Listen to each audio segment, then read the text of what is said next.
I think $2,000 a week was what a lot of people were seeing in my restaurant. Why would you ruin my day like that? Mind you, well, I'm gonna stand on that. I would have to make damn near $500 to walk with $300, which puts me into the tip out. We appreciated it when they were there, but you can never rely on them. If you don't tip me, I quite literally don't get paid. To be blunt,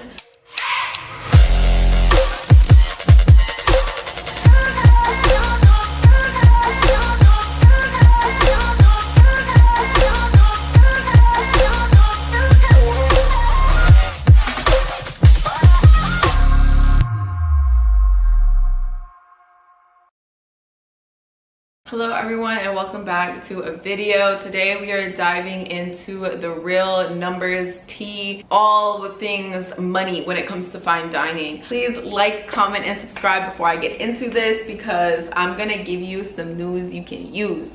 I will say this is my experience at a fine dining steakhouse in Buckhead. I would say the average price per person is like I think it's like literally like $150 per person price point. That's like to have, you know, a drink, appetizers, steak, sides, desserts, wine, the whole shebang. Today I'm talking about how much money you can actually make in working at a fine dining restaurant.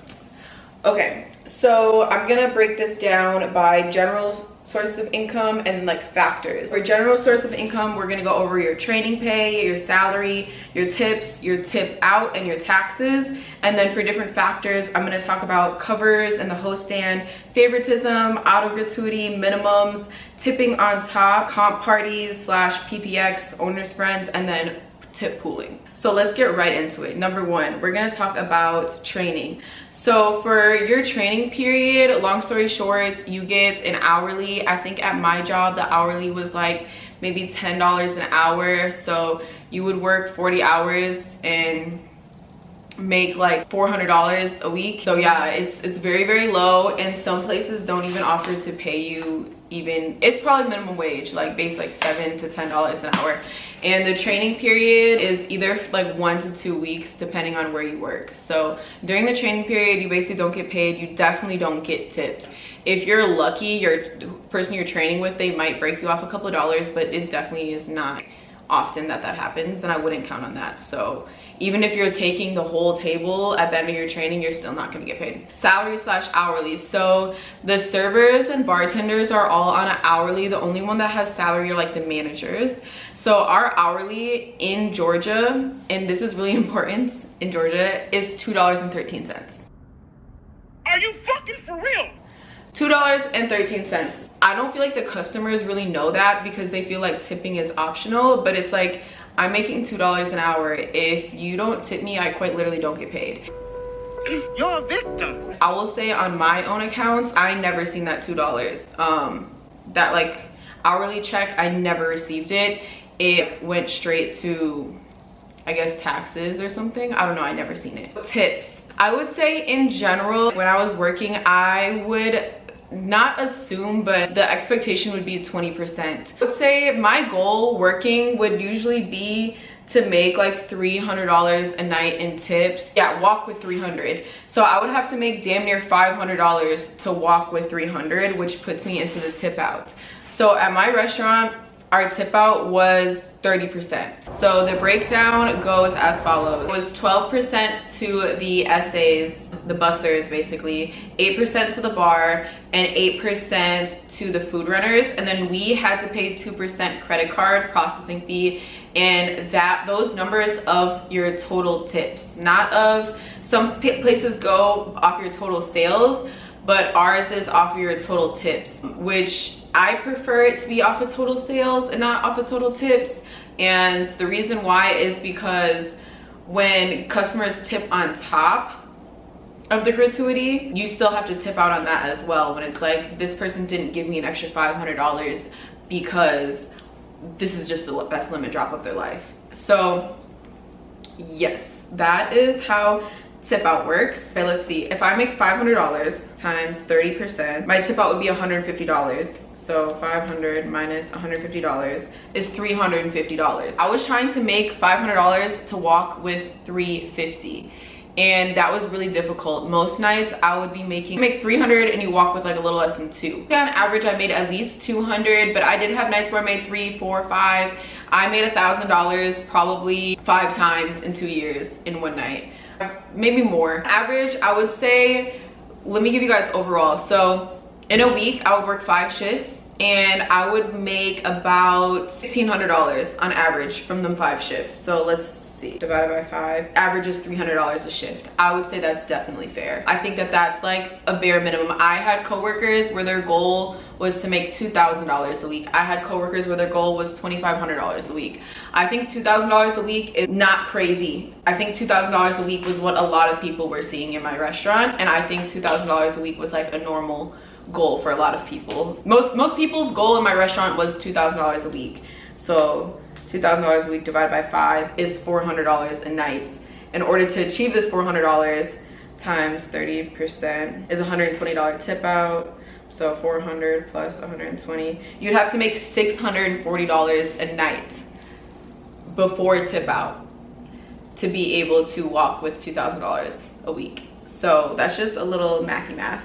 Taxes, so my restaurant did not take out taxes, which was terrible because of course they still report our taxes. So at the end of the year, all of us owed like $10,000 to $15,000 in taxes. Damn. I'm sorry. I don't want to talk about it. Next. So factors, I've explained in many of my videos how a cover works, but I'm just gonna go over it quickly again. So 1 cover equals 1 person. In a night, my restaurant was mainly reservation only. We did accept walk-ins, but they weren't counted in our nightly cover count. Our cover count for my restaurant could be anywhere from 100 during the week. On the weekends, we might see 200 or 300. On a crazy day like Father's Day, Easter, we might see close to 400 covers, which is absolutely insane and impossible. Walls to the wall. 300 is a lot. 200 was like average on the weekends. 200 would be like on the weekday would be like, wow, tonight is busy. 150 on a weeknight even would be like a pretty busy night. For example, let's say we have 100 covers. So if you have 100 covers and we'll have like 15 servers on the floor, so divided by 15, that's 6.6 covers. 7 covers per person. So 7 covers equals 7 guests. Now let's say that our section would be 2 or 3 tables, 3 tables. So we get 7 guests for the entire night. Now let's say that we have a 4 top and a 3 top. These 2 tables are our entire night. Once we get our 7 covers, we're cut and we're leaving. So let's say one of the 4 tops is a group of 4 girls and 2 of them are like, we already ate before we came here, we just came for drinks.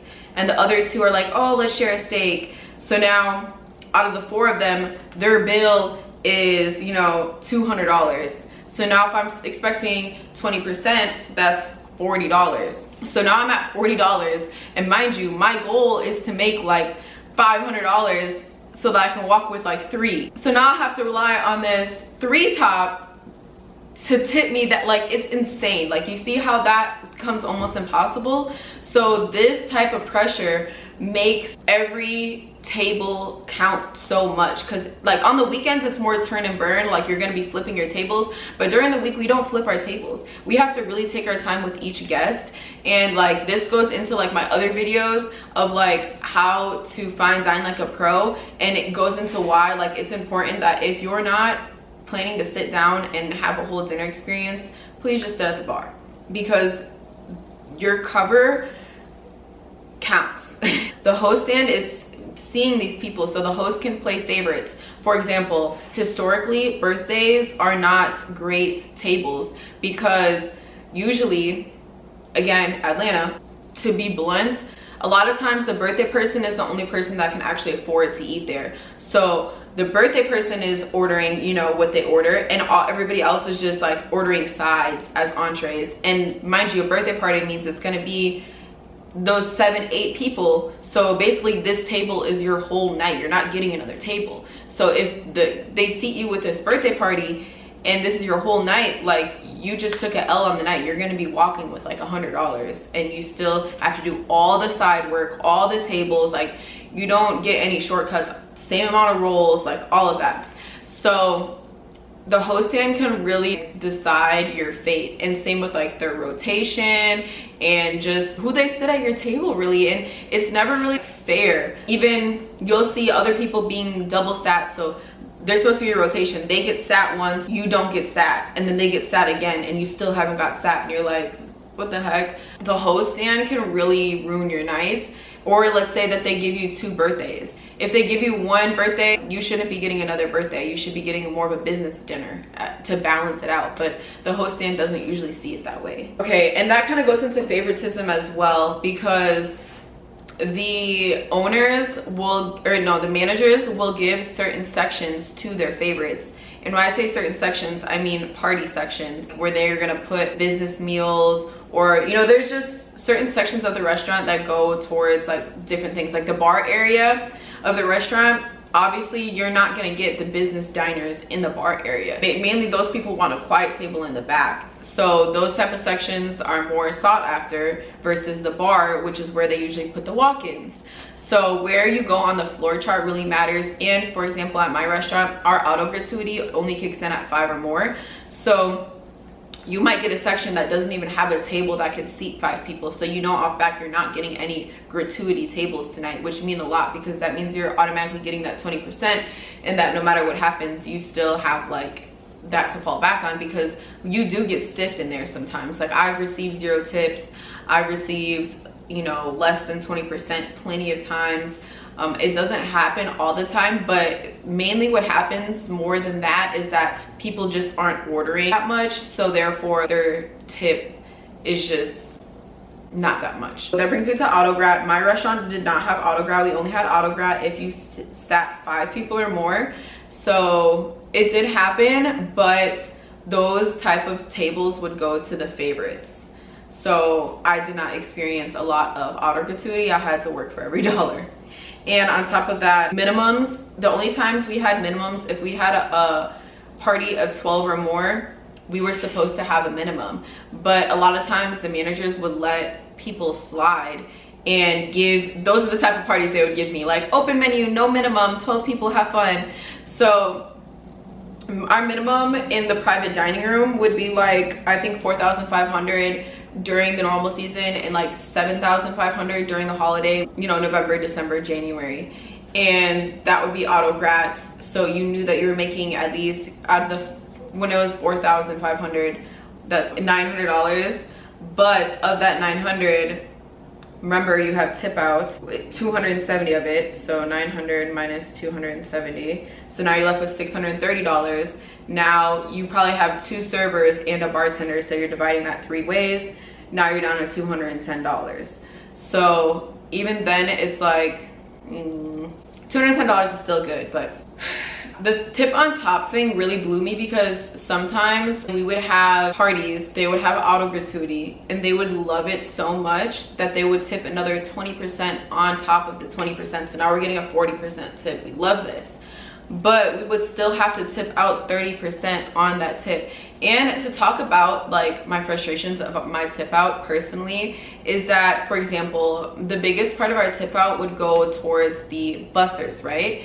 But my restaurant, we had to course them out, which means between each course we're clearing the table, bringing new silverware. You know, we were strict on making sure their waters were more than 50% full, things like that, that we would essentially hopefully have the busser doing.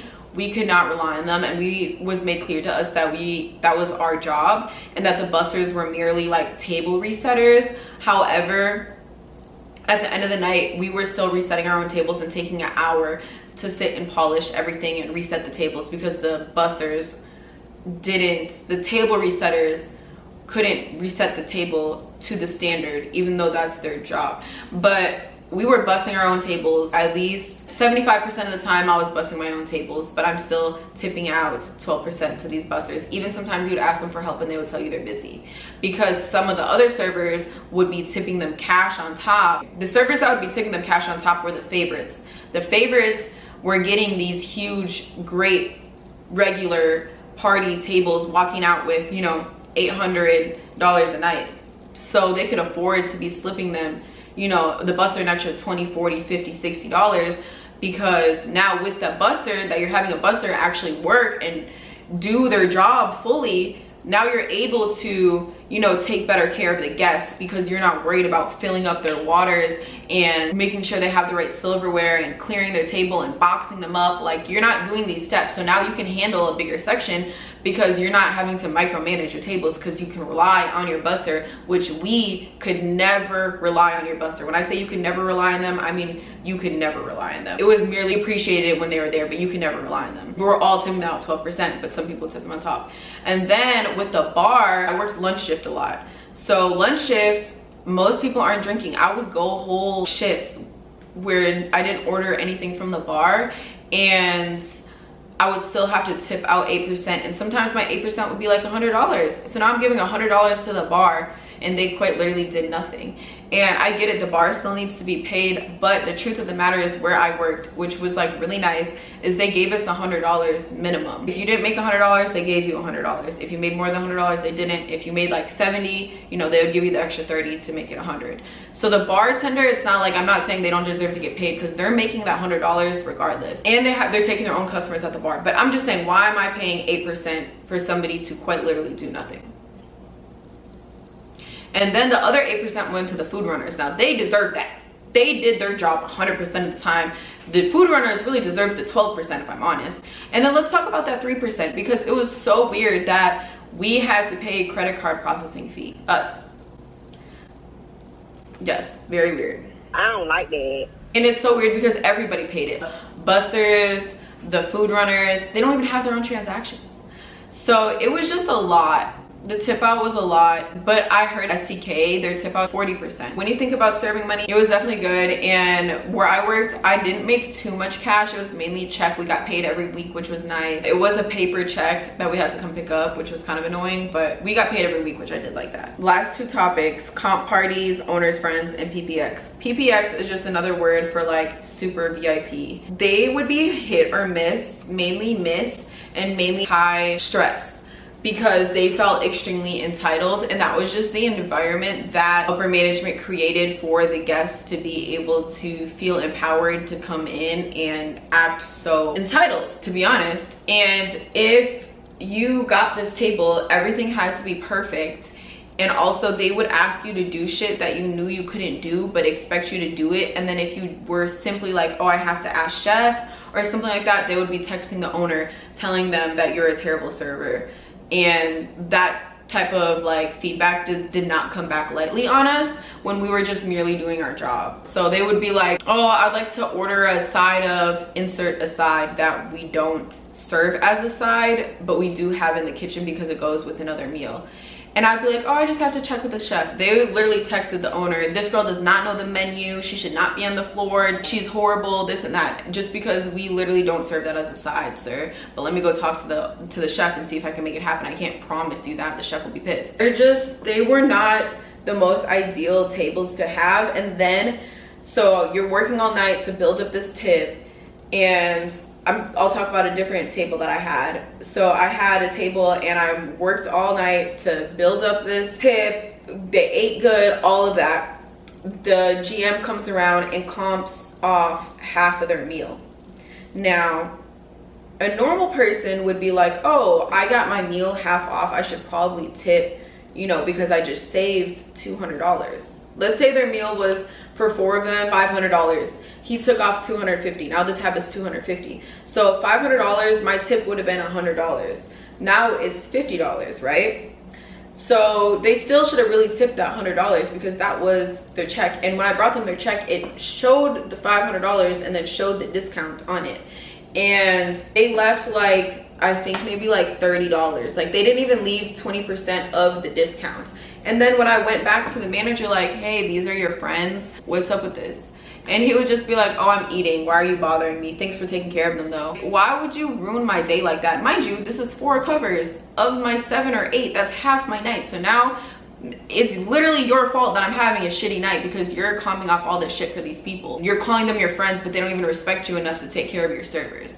It just was not, getting the owner's tables is not what it cracks up to be, because it's very, they're on your ass, they're entitled, and then also they never tipped well. And when I say they never tip well, I'm gonna stand on that because they never really tip well. At best, they gave you that 20%, but you could get that 20% over here for somebody who's way more personable, down to earth. And of course, I'm still gonna do my job right, but they're just gonna be not asking me to do shit above and beyond the power that I have to do without having to get asked. Anyways, I kind of went on a loophole with pooling. So pooling is when you and somebody else combine your forces. So you're combining two sections and you're sharing your money. Some restaurants make you pool the whole shift. We have 2 bars and both of them put their money together every single night and then divided it equally by how many hours they worked. Servers, we were only forced to pool if there was a party of 12 or more, or you had the option to pool. So like we would pool, it would be smart to pool on like weekends. Other than that, I wasn't a big fan of pooling. The only reason why is if like, let's say I have a party section, but I don't know if I'm gonna get a party and I'm only gonna be able to flip my table once and someone else has a bunch of 4 tops, which I know that I can flip. So that kind of balances them out because we can flip these 4 tops while we're waiting for this party. Pooling is, yeah, when you're sharing your money, you gotta make sure you're cool with your pooling partner and that you work the same way as your pooling partner. Like for example, a big thing for me is I needed to get the people's order before I sent out any food. Other people didn't care. They would be letting them order their appetizers. The appetizers come out. Now they're eating their food and they're never, of course they're not ready to order because they're distracted by eating. And then they're gonna order a well done steak, which takes forever to make because we let our steaks rest, and well done already takes longer. So now the steak could have been already prepped and resting and only take 5 minutes to come out after the appetizers, but because you didn't get the order, now they're at this table for another hour, and on top of that they're waiting there for an hour, and it's awkward because they're like, where's my food? And I'm like, you know you ordered well done and you didn't give me your order, we didn't have time to prep it. And also now I'm never going to be able to flip this table because they're going to be here all day because they're waiting on their well done steak. I hope that kind of like sums up your guys' questions about money when it comes to fine dining. Please, if you enjoyed this video, check out, I have a whole playlist on fine dining, how to get hired, how to make money, how to dine as a fine diner server, bar terms. I have a ton. And then this week I'm also filming another video on why people get fired a lot in fine dining. And I will say, please, if you made it this far, like, comment, and subscribe. Thank you guys, and definitely comment any questions. I would love to do like a Q&A video, but I need you guys to ask questions. I mainly answer them right below. And also check out my Amazon storefront for all your fine dining server needs.